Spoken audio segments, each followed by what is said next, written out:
ഡോപ്പയിൽ എനിക്കൊരു സ്റ്റുഡൻറ് ഉണ്ടായിരുന്നു. ആ സ്റ്റുഡൻറ് +2 1200 മാർക്ക് സ്കോർ ചെയ്ത കുട്ടിയാണ്. അപ്പോൾ ആ കുട്ടിക്ക് നമ്മൾ ഡോപ്പയിൽ തന്നെ പഠിക്കണമെന്ന് വല്ലാത്തൊരു ആഗ്രഹം ഉണ്ടായിരുന്നു. സോ ആ കുട്ടിയും ആ കുട്ടിയുടെ പേരൻറ്റും ഒക്കെ നമ്മുടെ അടുത്ത് വന്ന് നിന്നു.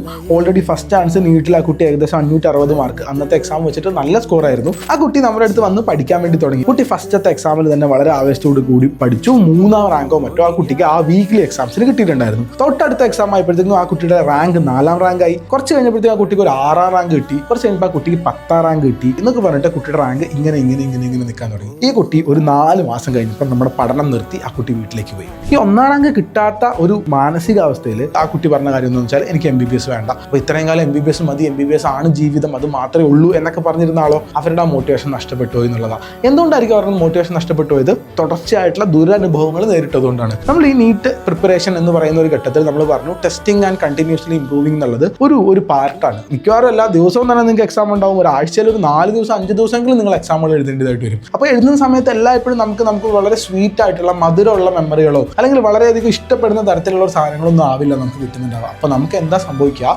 We will get demotivated.